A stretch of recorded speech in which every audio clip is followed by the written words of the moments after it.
Ben ritrovati, eccoci pronti per un nuovo appuntamento con questo spazio dedicato ai diritti dei cittadini. Saluto subito il nostro avvocato Pierpaolo Rodighiero, responsabile del Codacons Cosenza. Bentornato, avvocato. Bentrovati. Sempre con la mascherina, ecco. Sì, che ormai è diventato un Messaggio, abito, ecco, che certo, non...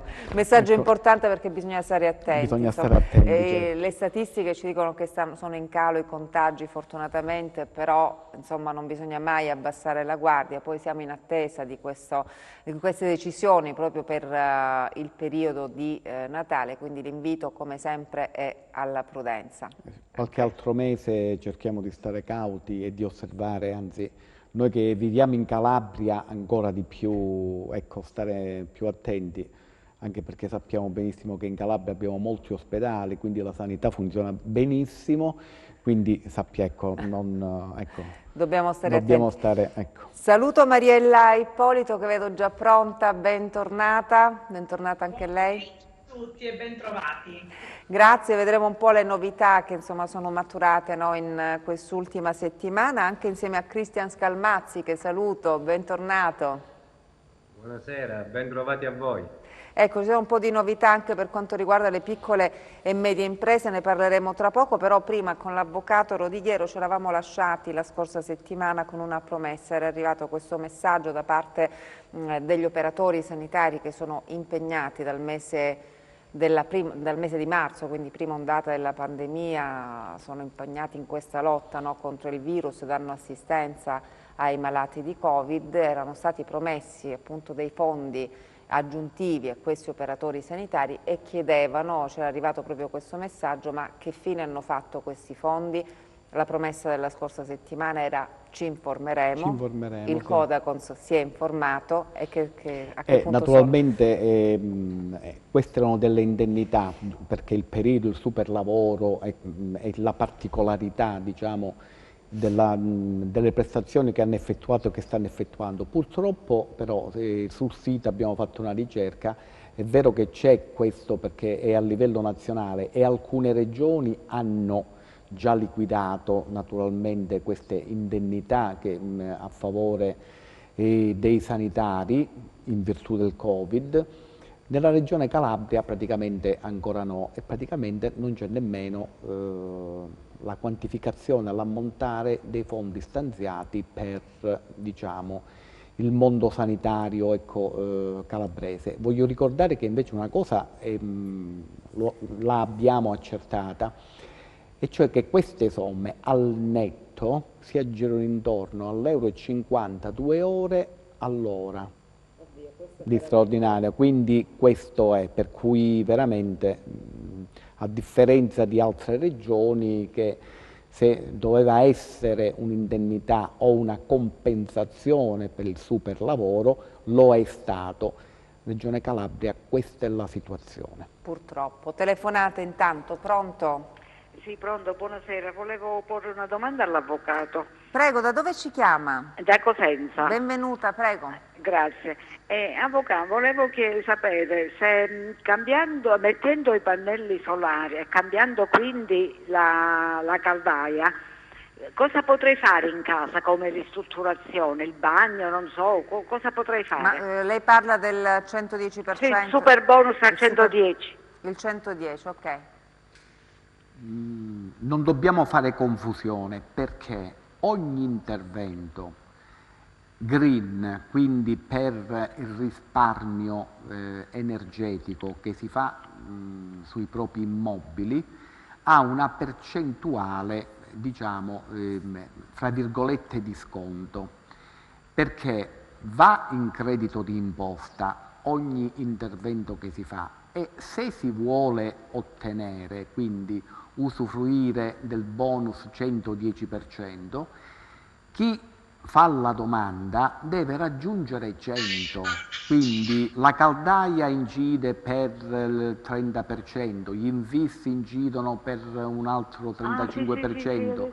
quindi ogni diciamo, intervento, altrimenti ognuno ha per l'intervento che fa, gli infissi, la caldaia a condensazione naturalmente, o soltanto i pannelli solari, o soltanto il cappotto termico, avrà una percentuale non di sconto perché deve pagare, ma poi a credito d'imposta, cioè è una percentuale che poi viene restituita in 5 o 10 anni. Insomma, è più macchinoso, ma ci sono molte persone che vogliono fare solamente interventi mirati, mentre invece per raggiungere, ecco, fra virgolette, la gratuità, nel senso che la ditta o la società che fa i lavori, che è regolarmente abilitata e che vi rilascia fattura, però fattura con lo sconto del 100%, e poi c'è tutta una procedura perché poi questa società viene rimborsata. Si chiama 110%, voglio ricordare, perché l'8% diciamo della somma va a commissione per la banca che materialmente poi cambia questa fattura, quindi abbiamo questo 8% alla banca, e invece il 2% rimanente va alla società che ha effettuato materialmente i lavori. L'unico intervento che vi fa raggiungere solamente con un intervento il 100% è il sisma bonus, nel senso, se l'abitazione ha bisogno di interventi strutturali per renderlo antisismico, soltanto questo intervento raggiunge il 100%, mentre tutti gli altri interventi hanno una percentuale che sono tutti quanti naturalmente visibili in qualunque sito, sui giornali, comunque diciamo, è noto la percentuale, diciamo, che hanno di partecipazione a questo bonus, però bisogna raggiungere il 100% per usufruire E facendo il cappotto, perché siccome stiamo cercando di fare anche il cappotto, con il cappotto invece cosa si può fare in casa? Bisogna fare sempre il sistema antisismico o basta solo il cappotto? No, sono interventi. Allora, il cappotto termico per le abitazioni deve coprire almeno il 25% della superficie esposta naturalmente, perché è un intervento che si fa sull'esterno dell'edificio, per cui deve essere coperto almeno il 25% della superficie esterna dell'edificio, deve essere oggetto di questo intervento che è il cappotto termico. Il cappotto termico non vi fa raggiungere il 100%, si aggiunge agli altri interventi fino ad arrivare a 100%. Quindi la serie di interventi per rendere, diciamo, ecosostenibile, diciamo, l'intervento edilizio che vi porta a non pagare nulla, questo Quindi uno significa. fa cappotto termico, infissi, Cappotto termico, caldaie. infissi, caldaie, si raggiunge, diciamo, ma non tutto, perché poi c'è una percentuale, ognuno ha una percentuale, ecco, bisogna arrivare a 100, bisogna arrivare, che si va dai Mentre pannelli. se si fa invece, per il sistema antisismico, quello copre tutto? Ma il sisma bonus non è che uno va, cioè se c'è l'immobile che non ha i requisiti, non è antisismico secondo le norme, allora può fare il sisma bonus, può essere adeguato. Infatti noi se non abbiamo un palazzo, sistema antisismico perché è vecchio. No, che è vecchio non è proprio così, però diciamo che prima di fare i lavori non è l'assemblea condominiale che decide se bisogna fare il sisma bonus o meno. Sono C'è dei prima tecnici che ci vuole una verifica preventiva di ammissibilità, diciamo, degli interventi, non è che uno lo fa. Cioè chi deve fare questa verifica? Il comune? No, per il sisma bonus, tutto il resto invece non vi fanno una verifica. Il sisma bonus perché deve essere fatto su un edificio che effettivamente ha bisogno di essere adeguato alle norme antisismiche, ma solo per questo c'è bisogno di, ecco, questo senz'altro. Poi chiaramente quando si va a usufruire di questo sisma bonus gli interventi sono abbastanza consistenti, cioè va puntellato il palazzo. Sì, ecco perché assorbe il 100% il solo sisma bonus. Poi si possono fare anche altri interventi, però già soltanto il sisma bonus assorbe tutta la percentuale che ci mentre solo vuole. il cappotto no. No, allora ogni intervento ha una una percentuale. percentuale sì, di prezzo che viene abbassato, però non rientriamo nel 110%, ecco, in questo bonus. Sono altre forme che uno risparmia fra credito d'imposta, poi gli viene restituito in 5 o 10 anni quello che spende, però c'è sempre l'anticipazione, quindi soltanto facendo il 110%, quindi questo di cui stiamo parlando, uno effettua gli interventi e nulla paga, però dobbiamo raggiungere quota 100. Certo, poi ci sono Noi chiaramente... questo vorremmo fare. Vi siete già attivati perché presso le Camere di Commercio, giusto? Presso le Camere di Commercio voi sapete... l'ingegnere che si interessa di tutto. Sì, sapete Sì. esattamente quali sono le società che diciamo si interessano per quanto riguarda ciò. I gestori di energia, tutti quanti, c'è anche qualche istituto bancario che praticamente Sì. ecco, sta facendo anche questo tipo di preventivi per questi interventi. Certo, poi ci sono le relazioni Va dei tecnici bene. che insomma ti dicono se si raggiunge appunto questa percentuale per usufruire di questo bonus. Va bene? Va bene. Sì, ho capito, grazie, buonasera. Grazie, Buonasera. grazie a lei signora. Insomma c'è molto interesse C'è molto interesse perché sappiamo che il patrimonio immobiliare italiano, noi poi nel Meridione in particolare, bisognerebbe soprattutto, ecco, per adeguarlo, noi siamo terra sismica, per cui adeguarlo, e poi anche per le città, naturalmente avere dei palazzi che sono, diciamo, ristrutturati è sempre meglio, perché Certo. poi gli interventi edilizi ogni 30 anni mediamente ci vuole una ristrutturazione, diciamo, globale, quindi anche per manutenzione straordinaria. In più abbiamo il risparmio energetico, perché soprattutto il cappotto termico protegge sia dal Certo. caldo che dal freddo, per cui anche proprio in visione, diciamo, di un minor sfruttamento delle risorse naturali è un'occasione ottima, senza contare che mette in moto circa 7 miliardi di euro come primo impatto, e poi c'è tutto l'indotto che lavora, per cui Certo, è importante, poi bisogna essere anche un po' più green, no? Perché... dobbiamo stare green, perché abbiamo visto che insomma... Ecco, infatti abbiamo un po' approfittato, anzi troppo approfittato del nostro territorio. Ecco. Da green col passare del tempo si arriva a black, Ecco. per cui sappiamo, ecco. Certo. C'è una domanda che ci arriva sull'utenza WhatsApp, però io vorrei fare rispondere Mariella Ippolito, perché ci scrive Sara da Cetraro, riguarda le indennità dei lavoratori stagionali. Ci dice ancora non ha ricevuto il pagamento del mese di maggio, però ha ricevuto un messaggio dall'INPS il 15 novembre dove c'era scritto che era stata erogata, però ci dice la signora Sara che questo pagamento a lei non è pervenuto. Che cosa può essere successo? Allora, per chi naturalmente ha presentato, la domanda andava presentata solo la prima volta, e per chi ne aveva diritto, la seconda erogazione doveva essere in automatico.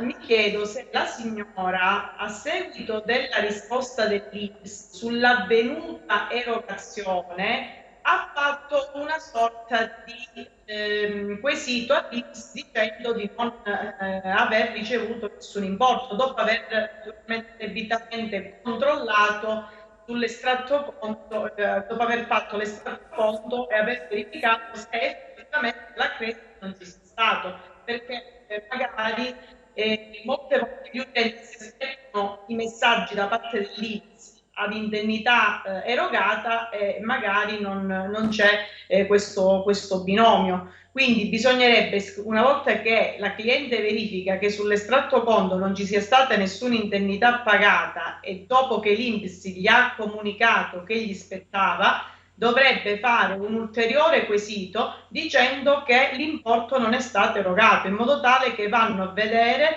effettivamente se non c'è stato, e provvedono a fare immediatamente poi nelle successive liquidazioni il pagamento. Quindi bisogna comunque rifare una segnalazione, o deve rivolgersi al patronato dove ha fatto la richiesta, oppure se l'ha fatto in modalità autonoma tramite il PIN dell'INPS, c'è una funzionalità dove c'è scritto INPS risponde, che la cliente può tranquillamente fare un quesito in modalità personale e l'INPS risponde anche in tempi brevi, devo essere molto sincera. Perfetto, quindi se la signora Sara ci sta ascoltando, quindi questa è la strada. Se l'INPS ti dice che ti ha pagato qualcosa che tu non hai ricevuto, è chiaro che insomma si vada a verificare, no? Che cosa è successo. Oppure se ci legge bene il messaggio che gli ha girato, perché molte volte l'INPS scrive spetta il diritto, provvederemo a fare l'accredito, e magari molti utenti pensano che l'accredito sia già stato effettuato, quindi bisogna capire bene se parlano di accredito già avvenuto oppure di accredito che si provvederà a fare,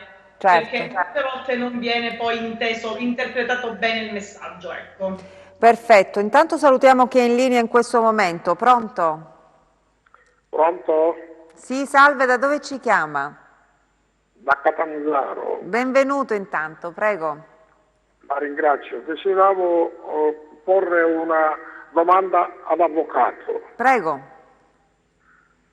In rappresentanza di una associazione, fondazione, che è stata riconosciuta dalla Presidente della Repubblica come ente di beneficenza, ha anche il riconoscimento da parte dell'ordinario diocesano come ente morale. Volendo fare, però è proprietaria di un fabbricato sicuramente non adeguato sismicamente. Volendo richiedere il beneficio del 110%, è possibile come persona giuridica? Quindi la Allora, proprietà è della fondazione, sì. chiedo scusa. Sì, ok. Due sì vi beccate oggi pomeriggio. Il primo perché non pagherete l'IMU, perché siete rientrata anche come fondazione, non pagherete l'IMU per questo capannone. Secondariamente sì, potete accedere praticamente al bonus 110%, anche voi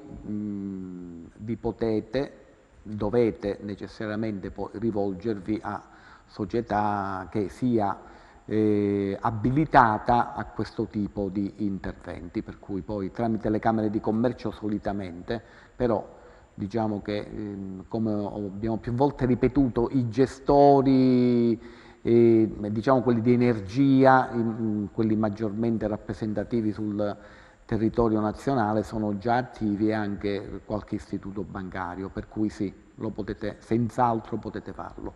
Bene. Ma è necessario farsi riconoscere come onlus?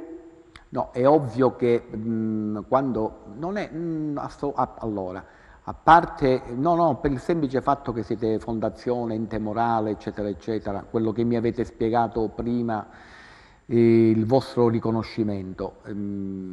Premesso ciò, che quindi voi andate con la qualità che esprimete, voi siete il presidente quindi della fondazione, e quindi nella vostra qualità andate a chiedere questo tipo di intervento, anche perché non è che potete adesso andare a cambiare la ragione, cioè se voi eravate onlus lo eravate, non è che potete trasformarvi da non onlus adesso e andate a chiedere. È un ente morale riconosciuto dall'autorità ecclesiastica e ha una personalità giuridica riconosciuta dallo Stato.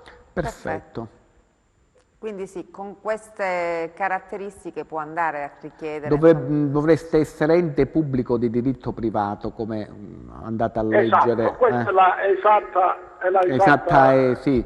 E potete senz'altro accedere, Ecco, volevo sapere se tenete presente. Non è che avrò problemi poi con l'Agenzia delle Entrate nel momento in cui dovrò beneficiare No, non avete assolutamente nessun problema. Questo allora non c'entra niente, non è che questo tipo di intervento poi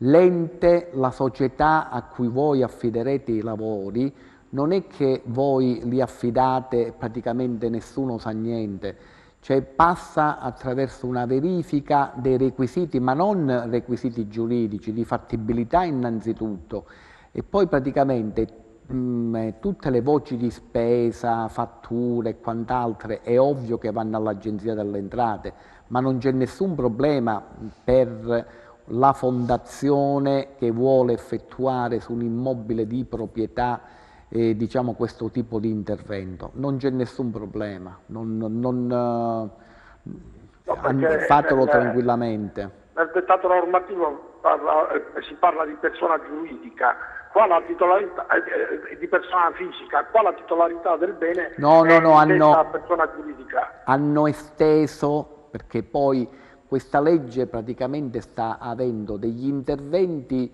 le FAC da parte, diciamo le circolari da parte dell'Agenzia delle Entrate, almeno una a settimana da 7-8 mesi, per cui vi immaginatevi che mole di cambiamenti, per cui dalla prima, esatto, dalla prima, da quando è stata licenziata questa norma ad oggi, praticamente non dico che è stata totalmente snaturata, ma insomma, ecco perché vi sto dicendo, non andatevi a leggere il testo originario perché lo troverete all'80% cambiato, per cui c'è stato praticamente moltissime altre tipologie possono intervenire. Per esempio, ci sono il bonus 100%, si può fare ai quartieri, quindi si esce dall'immobile singolo, dal fabbricato e quindi si fa un progetto di quartiere.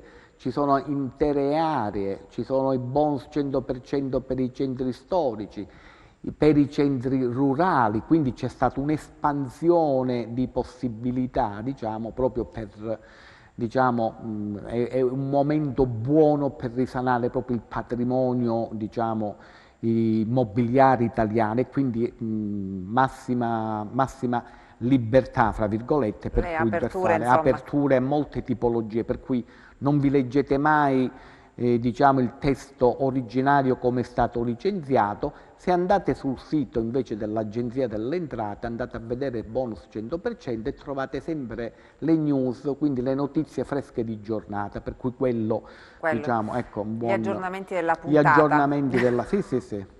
Dobbiamo fermarci pochi istanti per la pubblicità. La ringrazio. Grazie a lei. Esaustivo.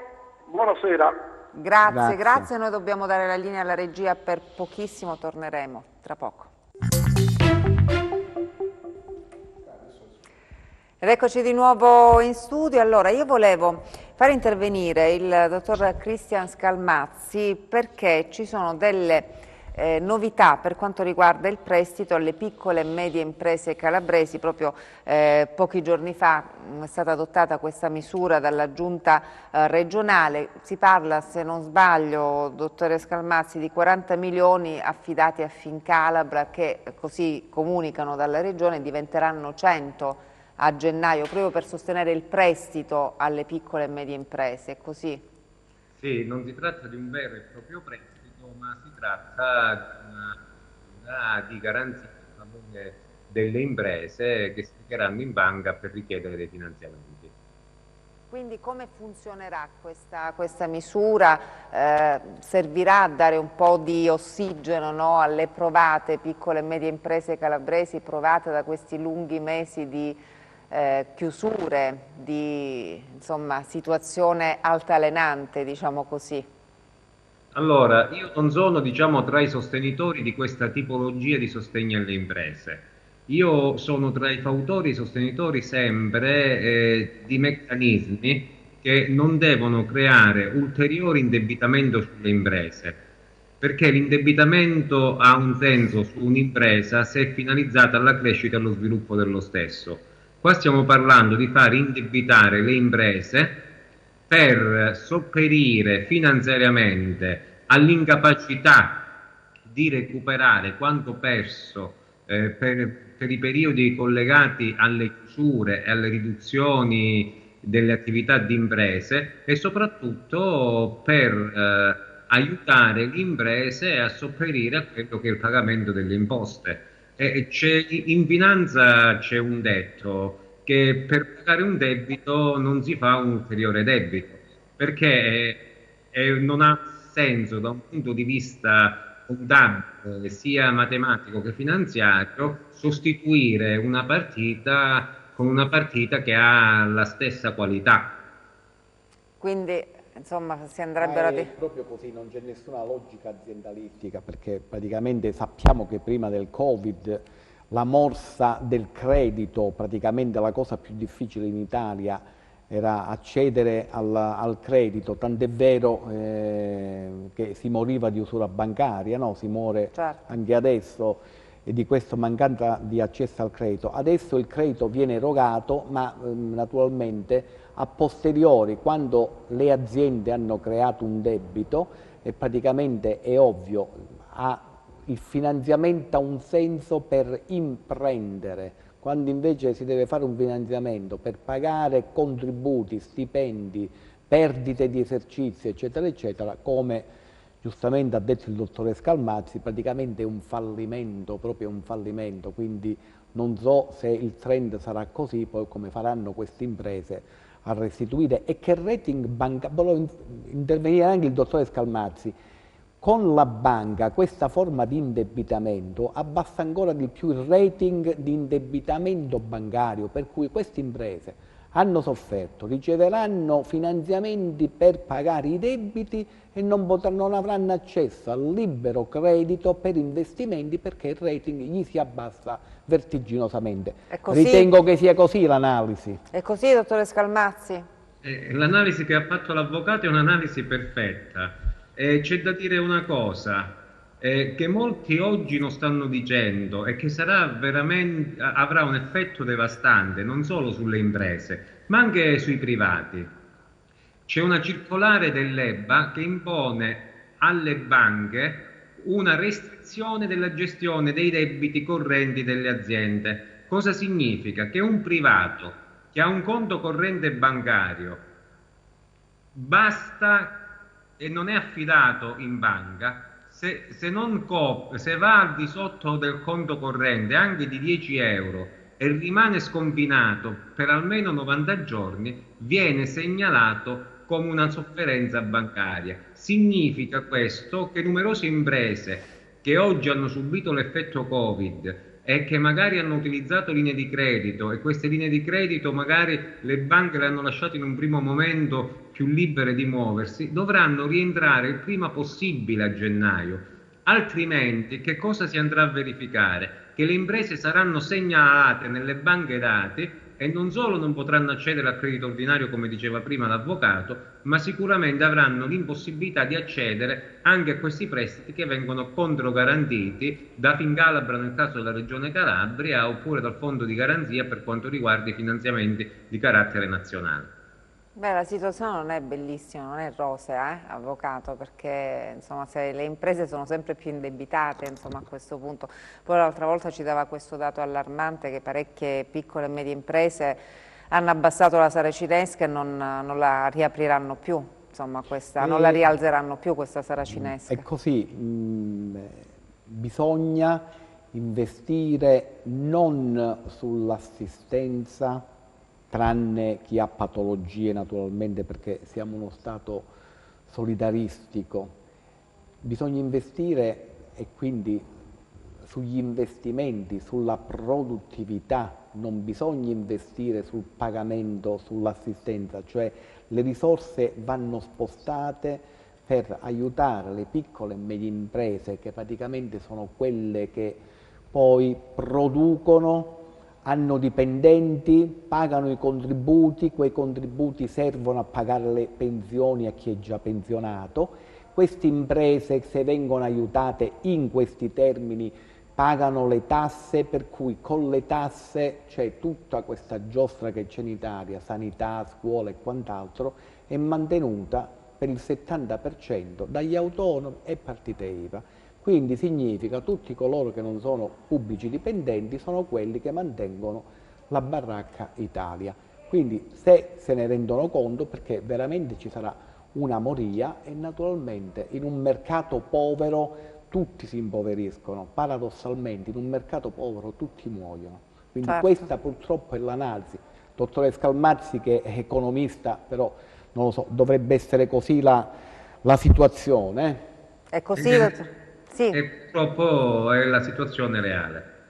È la situazione reale, quindi la fotografia, l'istantanea, no? che viene scattata in Calabria, proprio in questo periodo. E in questi termini stiamo osservando, e anche così diamo lancio anche ai telespettatori, sappiamo benissimo che adesso anche il carico erariale, quindi i debiti che abbiamo verso le pubbliche amministrazioni, le cosiddette cartelle esattoriali, i debiti, abbiamo praticamente adesso tutto prorogato fino al 31 dicembre 2021. Quindi da adesso fino al 31 dicembre 2021, sotto i 100.000 euro, a semplice domanda, abbiamo 72 mensilità per pagare i nostri debiti con l'erario. E se saltiamo 10 rate non succede nulla. Anche in questo caso, ricordiamo, il pagamento del debito erariale tributario sono niente di più, niente di meno di soldi che devono andare agli enti. E quindi stiamo osservando che dall'inizio del Covid, mo per un altro anno, non si incasserà nulla e quindi questo comunque non funziona.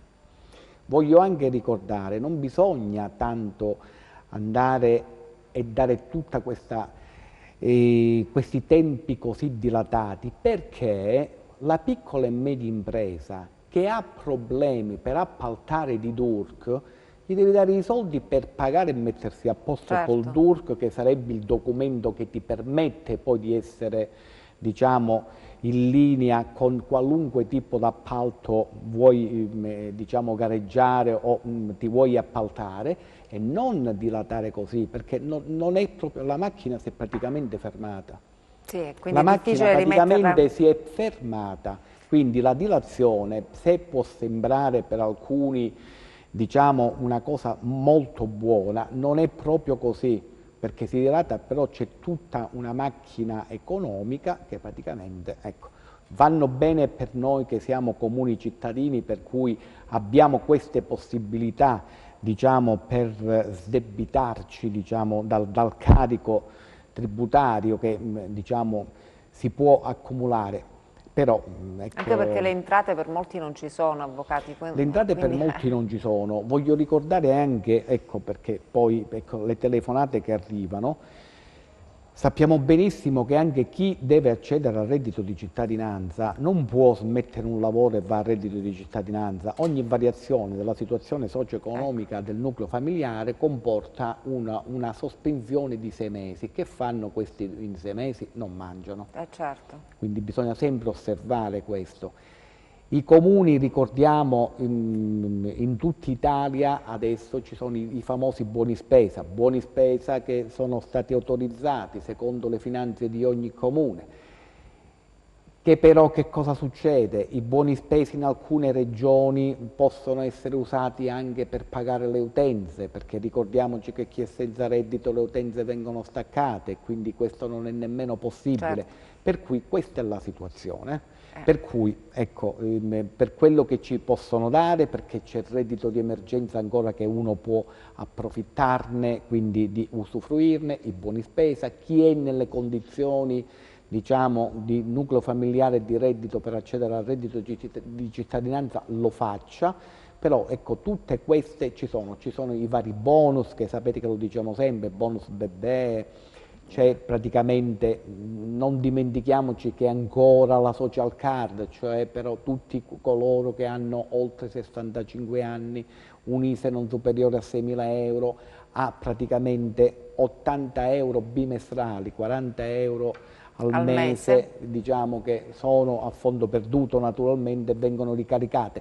Ci sono tutta una serie di aiuti, questi sì, che possono mandare avanti, diciamo, ecco, però ecco, certo. C'è anche il fitto casa, no? Ci arrivano molte segnalazioni ancora per il famoso fitto casa. Sì, ma anche diciamo in associazione, e praticamente proprio ieri su delle pratiche che abbiamo sollecitato, un comune molto grosso di cui non faccio il nome, praticamente voleva chiarimenti sul contributo fitto casa anno 2019, è finito il 2020, cioè quello viaggia con molto ritardo, che anche quello era un incentivo per le famiglie meno abbienti, praticamente soldi pubblici che vanno alla regione, la regione può integrare e poi vanno ai singoli comuni secondo il fabbisogno, che possono anche integrare quel capitolo.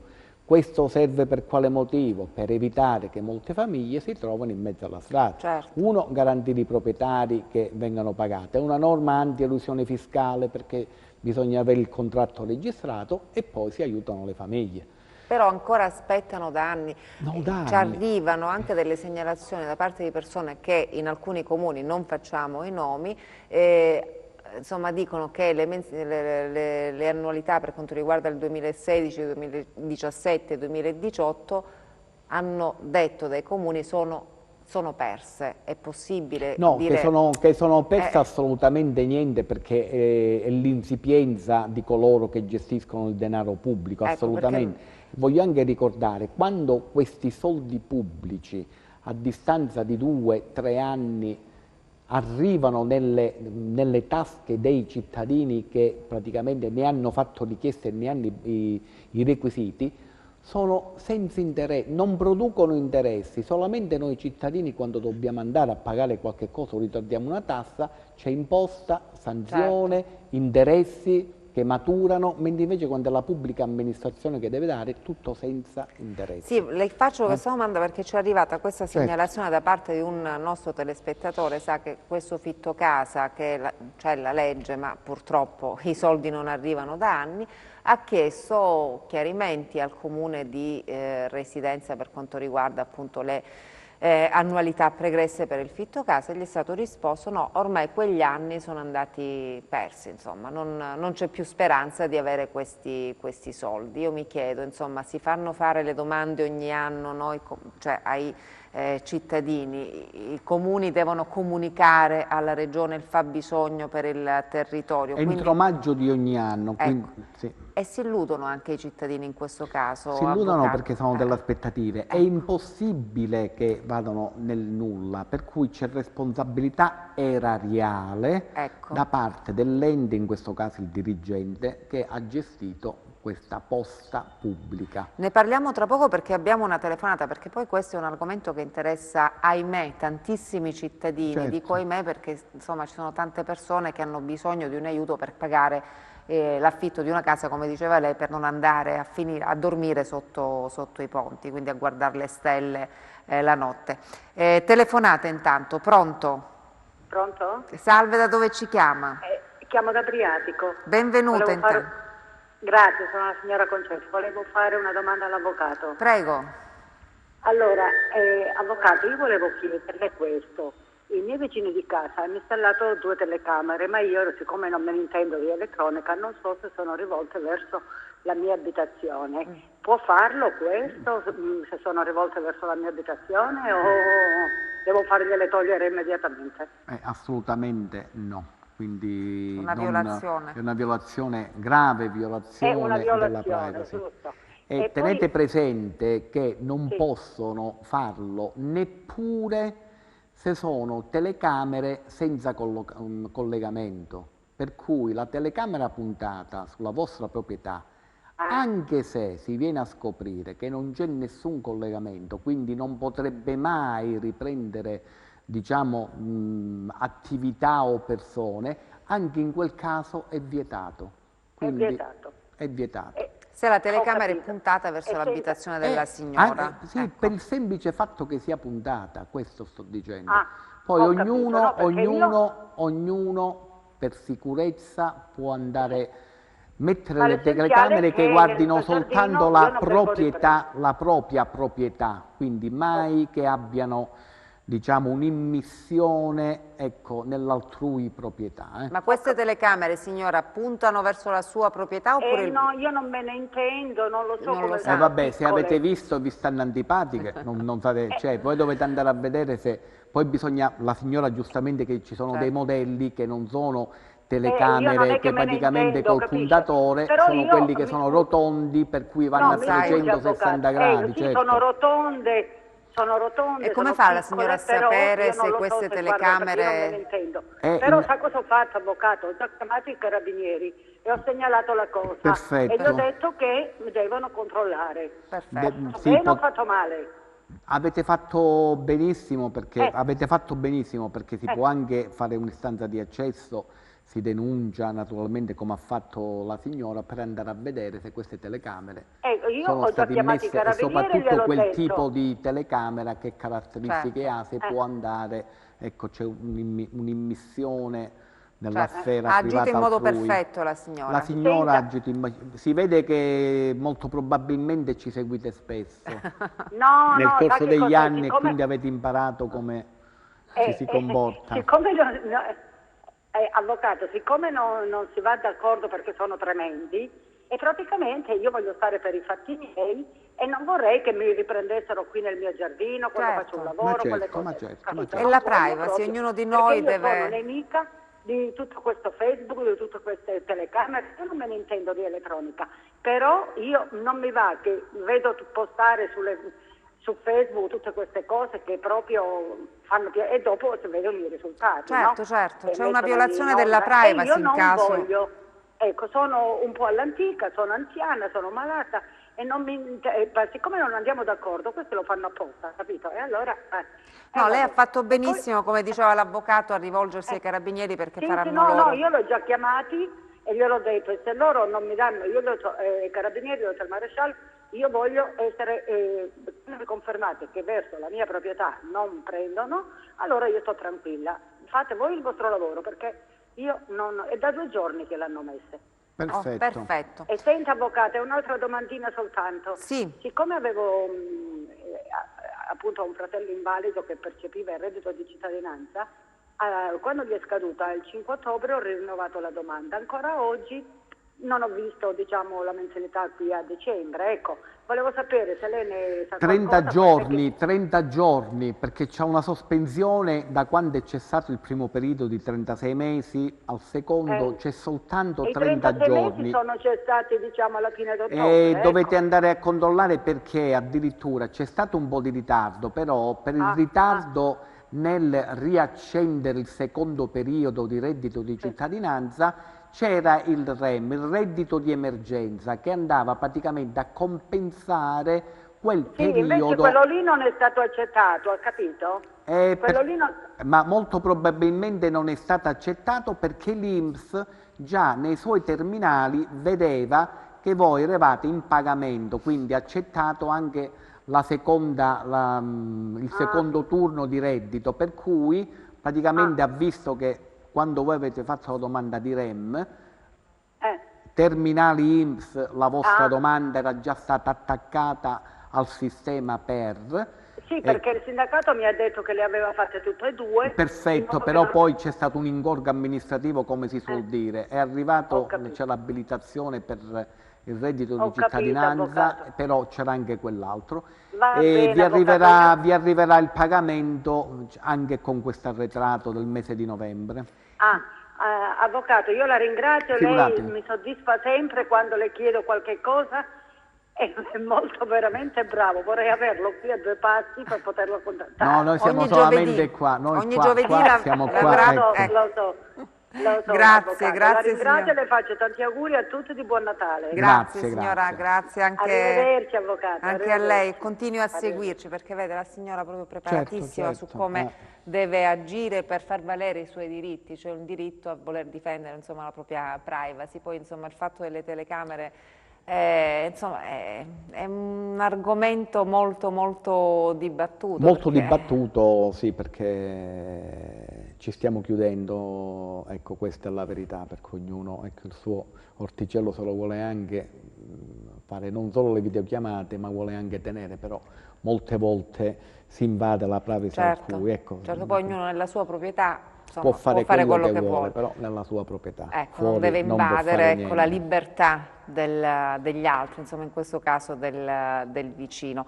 Io volevo chiudere il discorso sul fitto casa, insomma, perché quando una persona chiede informazioni sulle mensilità, sulle annualità arretrate, gli viene risposto quelle ormai sono perse, cosa bisogna fare? Semplicemente in ogni comune praticamente si fa un'istanza di accesso agli atti amministrativi. Che cos'è? Hanno dei foglietti dove c'è scritto nome e cognome e praticamente si chiede in relazione alla mia domanda contributo fitto casa anno 2018, 2019 o 2020 e praticamente l'esito, cioè a che punto è la pratica, chi è responsabile del procedimento, in modo che voi potete andare a parlare anche con una persona fisica. L'amministrazione è obbligata a rispondervi.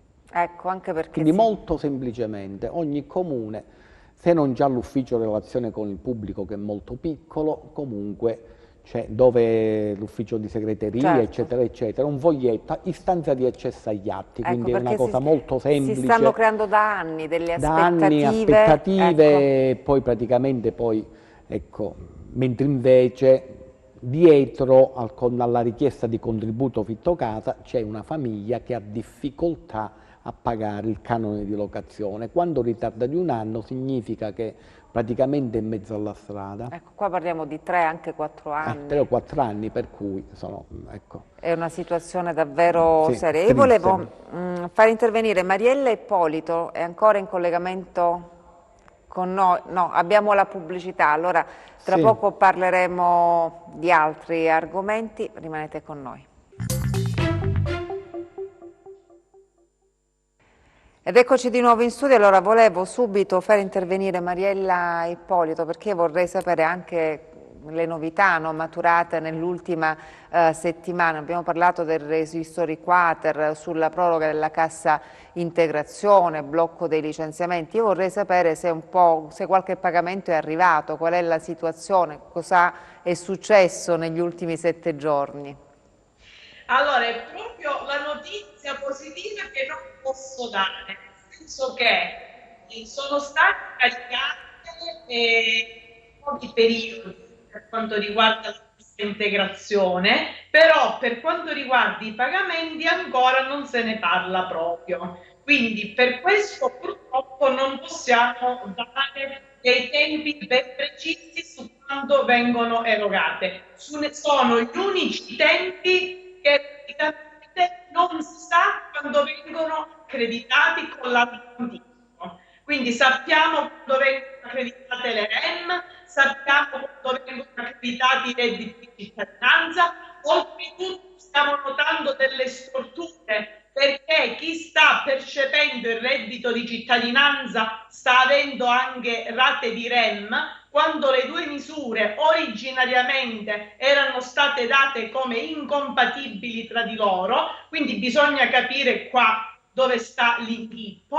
Brava, perché sono incompatibili, brava.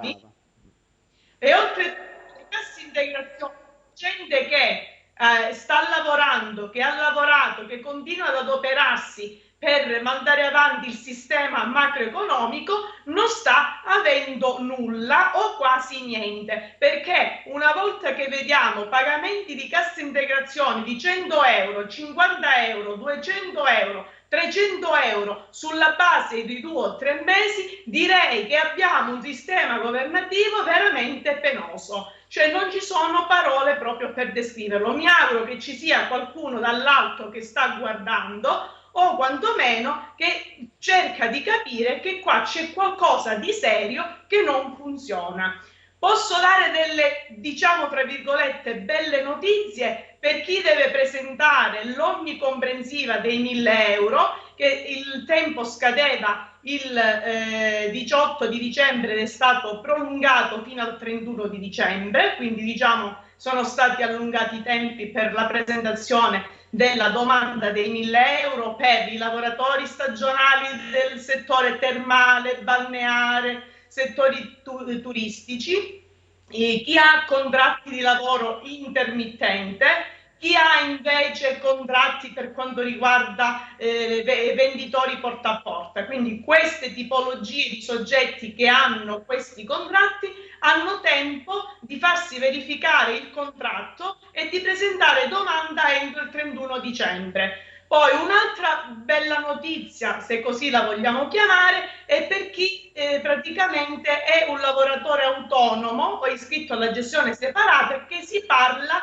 di possibili ristori o comunque indennità che sono devoluti ai lavoratori autonomi o ai professionisti, che naturalmente sono rimasti esclusi da qualsiasi tipo di indennità. Si parla naturalmente di avere delle indennità a fondo perduto che dovrebbero erogare a tutti quei professionisti o lavoratori autonomi che hanno avuto rilevanti cali di fatturato.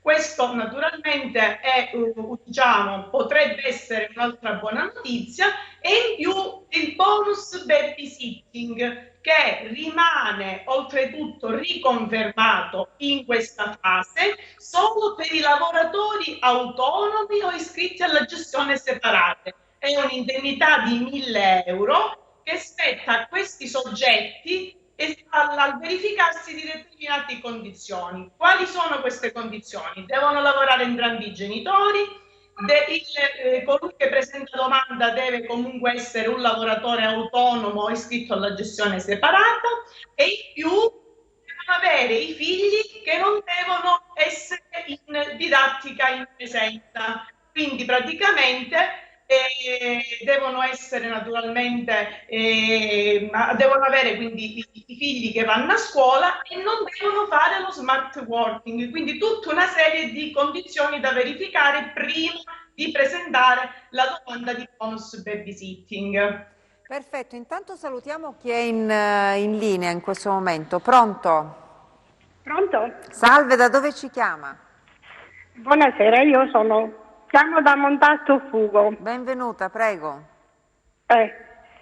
Sono una persona invalida, mi reggono i vicini di casa.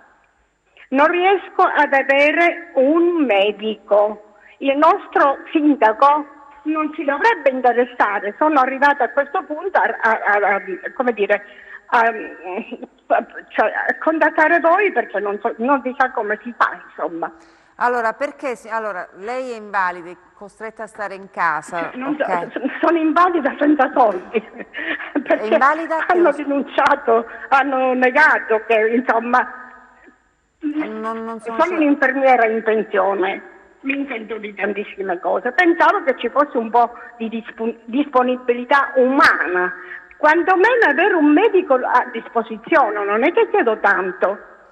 Perché non viene nessun medico a casa, signora, per visitarla? Non ho capito, scusi. Perché lei ci dice che nessun medico viene a casa? Perché, insomma? Non ci sono reperibilità dei medici, sono chiusi. Le dico anche il nome del mio medico, il dottor Marchese, è sempre chiuso, non c'è niente, non si può rintracciare a nessun modo.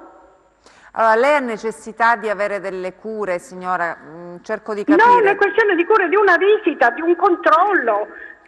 Perché sì, allora, è vero, sono infermiere, ho fatto una vita in ospedale, ma no, volevamo capire perché, insomma. È pazza da pensare questo. Però un medico, un qualche cosa potrebbe farla, non lo so. Non lo so.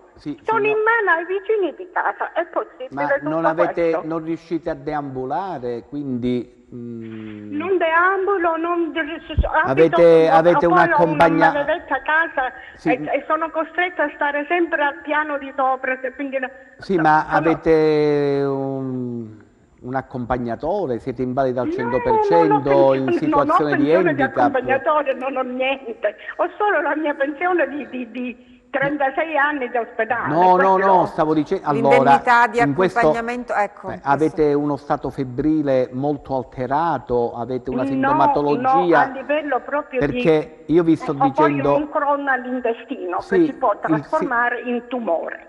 Un medico può capire sicuramente più di me, anche se io sono infermiera. Per queste patologie penso che ci voglia un'equipe con degli esami. Quindi io non ho capito, la signora non può uscire di casa, io chiedo scusa perché allora vi dico quali sono le norme. Sapete benissimo che da una certa ora in tutto il territorio italiano ci sono i medici di guardia che naturalmente analizzano... Ma nemmeno quelli ci sono, non ci sono nemmeno quelli.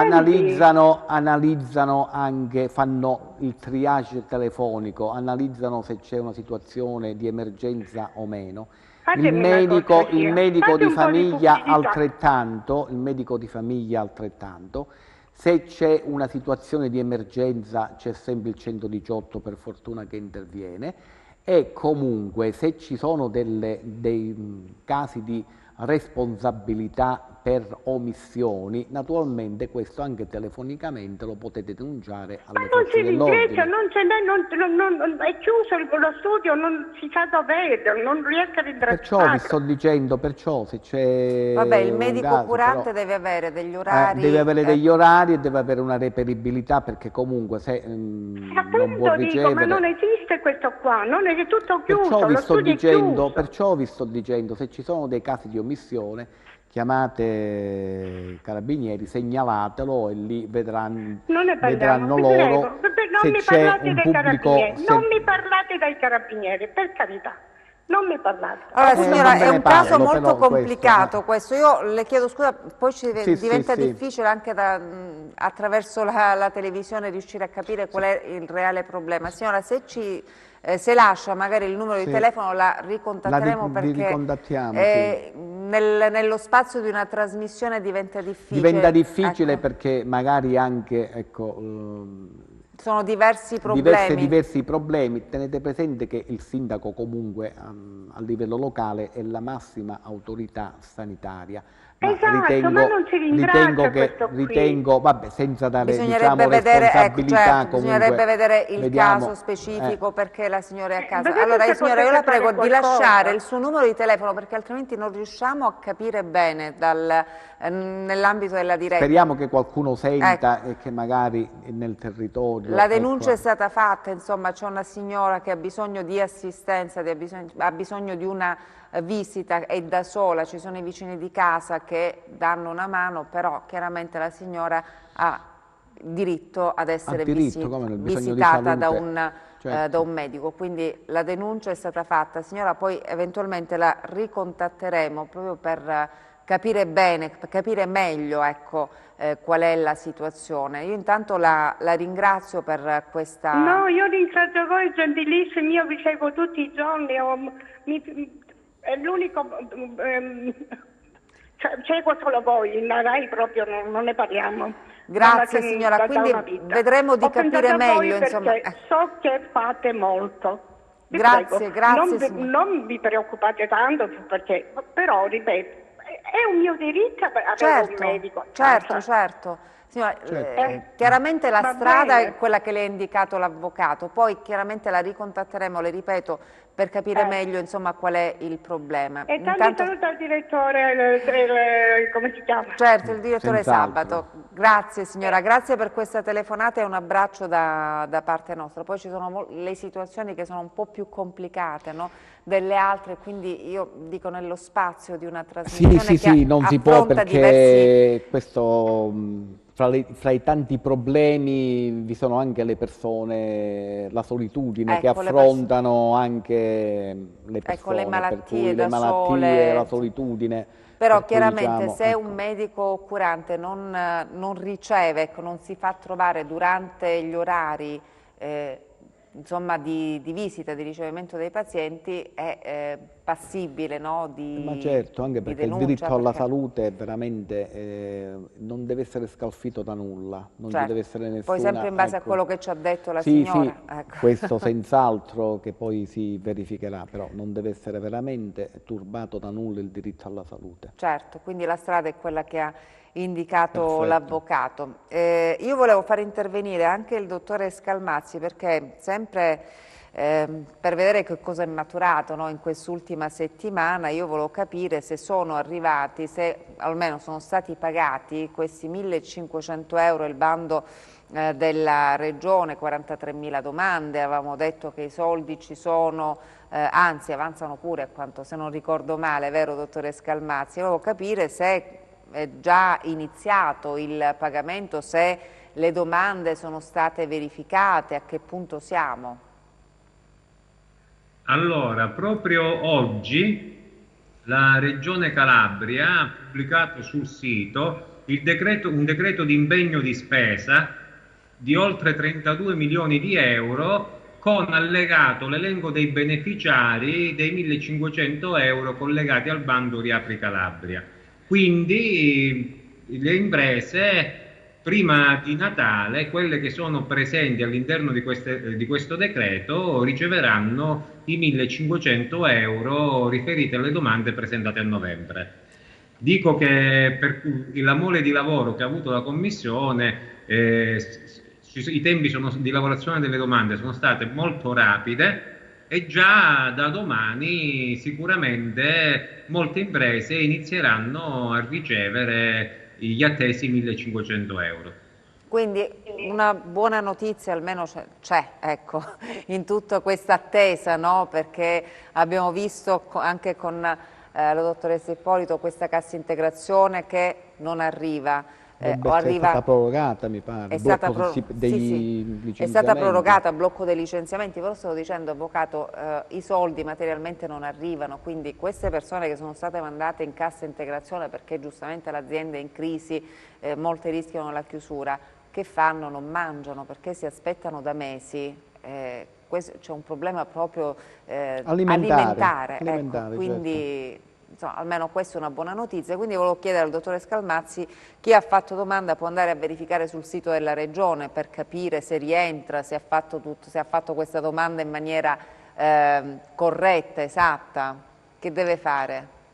Certamente, basta andare sul motore di ricerca, scrivere Riapri Calabria seconda edizione, si ritroveranno subito nella pagina del bando. Lì basta andare sulla voce allegati, scorrere in ordine di data gli allegati presenti all'interno del bando, si ritroveranno il decreto datato 17 dicembre dove potranno verificare la presenza del loro nominativo tra gli ammessi. Perfetto, allora diciamo che per Natale insomma arriverà qualche cosa, se le previsioni... Credo proprio di sì. Ecco, almeno insomma sarà un Natale in casa però con qualcosa, giusto dottore Scalmazzi? Diciamo che lo rende meno spiacevole il Natale. Tenete presente che c'è ancora, al di là di quello che ha detto l'Agenzia delle Entrate, molta gente che deve ricevere il denaro collegato al decreto ristori e invece ancora non ha ricevuto nulla chi ha presentato sempre all'Agenzia delle Entrate le nuove domande.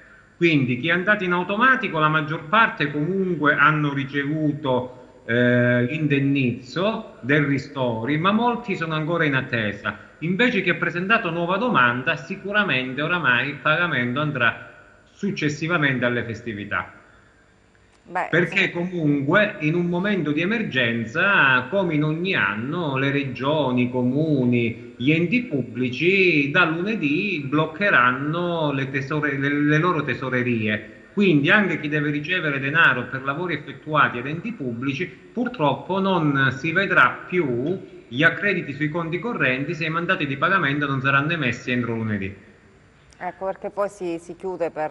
Ma si chiude in questo momento, forse non sarebbe stato molto opportuno, diciamo, ecco, perché non siamo in periodo normale, ma questa è la pubblica amministrazione comunque. Certo, perché insomma i cittadini, le imprese hanno accettato, loro malgrado, di fare tanti sacrifici, no? Perché l'obiettivo, io lo dico sempre, è superare, vincere questo virus. Certo. Però molte imprese ancora sono con il punto interrogativo, molti cittadini sono con il punto interrogativo, i sacrifici continuano a farlo anche per questa stretta annunciata, no, sul Natale, negozi che potrebbero richiudere. Questa totale incertezza che evita qualsiasi forma di investimento di qui a una settimana, perché qua di questo stiamo parlando, quindi questa incertezza naturalmente è pericolosa quanto il virus. E in questo periodo, insomma, si chiude per le feste? Si chiude per le feste, per cui comunque si chiude per le feste e comunque gli enti,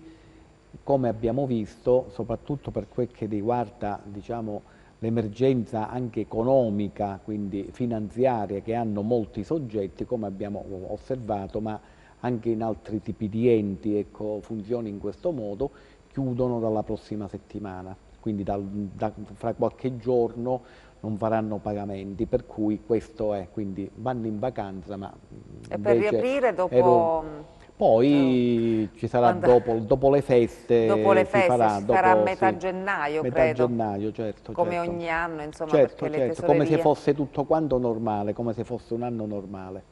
Ecco, insomma, la normalità in questa burocrazia. In questa burocrazia, ecco, funziona solamente per... La burocrazia è rimasta normale, insomma, è rimasta nella normalità. Si muore anche per mala burocrazia in Italia. Certo, e questo è uno dei danni, dei mali, no, maggiori, perché insomma la burocrazia che continua a frenare, a bloccare, anche in questo periodo in cui ci sarebbe bisogno, no, di dare certo. una scossa, una mano, insomma fare tutti, no, questi sacrifici necessari per...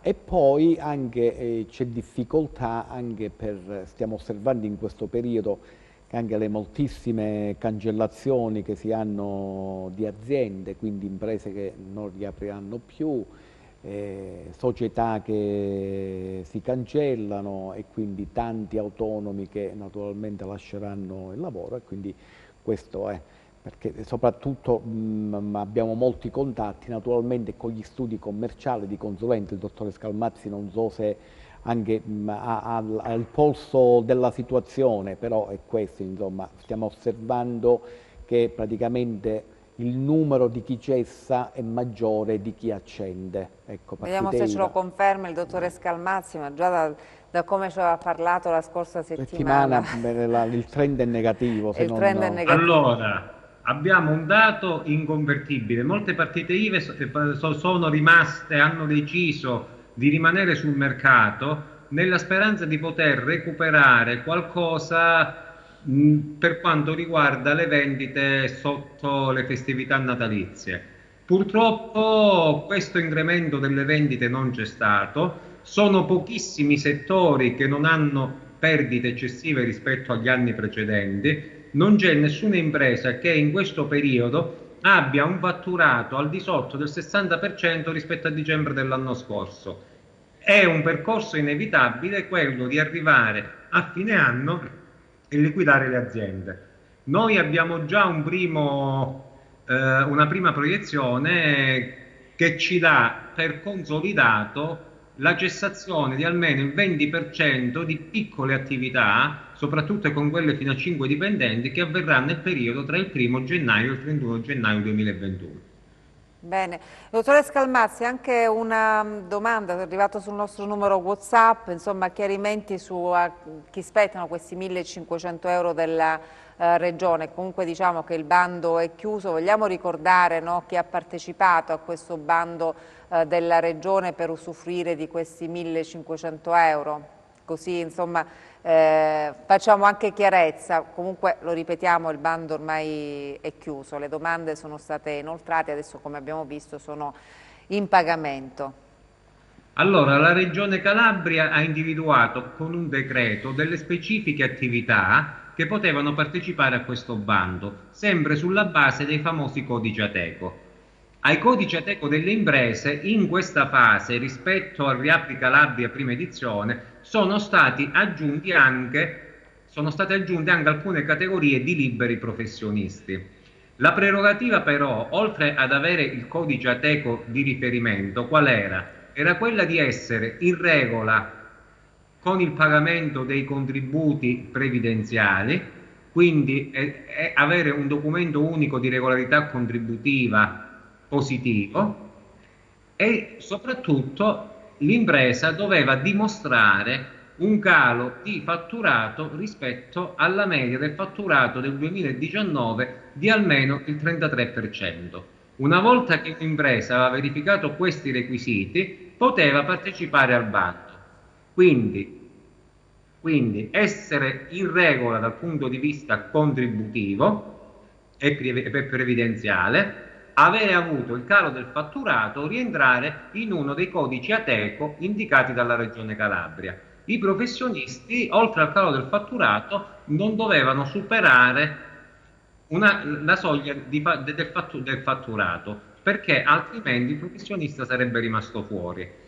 Che cosa è successo? Le domande, il bando che si doveva presentare entro novembre, ha avuto immediatamente dopo la chiusura dello sportello la nomina da parte della commissione che doveva valutare le domande. La commissione è stata nominata il 3 di dicembre, già il 10 di dicembre la commissione aveva messo sul sito Calabria Europa, che è un sito dove si possono trovare tutti i bandi di finanziamento erogati dalla Regione, aveva pubblicato la graduatoria dei soggetti ammessi.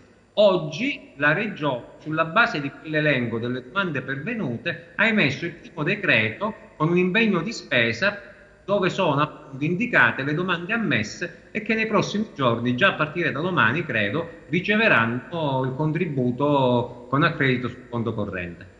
Perfetto, chiarissimo, dottore Scalmazzi, perché noi rispondiamo ai nostri telespettatori, perché chiedevano chiarimenti, giustamente lo sottolineiamo, non erano fondi che spettavano alle famiglie, eccetera, insomma, è stato chiarissimo il dottore Scalmazzi. Comunque il bando è chiuso e quindi speriamo che arrivino al più presto, insomma, questi fondi, questi soldi appunto a chi ne ha diritto, chi ha fatto domanda. Noi siamo in chiusura, allora io saluto Mariella Ippolito, ci vedremo con lei, spero anche la prossima settimana, anche se saremo in clima natalizio, ma va bene. In clima natalizio, però noi saremo qui. Grazie a Mariella Ippolito, grazie al dottor Cristian Scalmazzi. Speriamo di trovare sotto l'alberello che faremo quest'anno un'altra bella notizia. Grazie dottore Scalmazzi.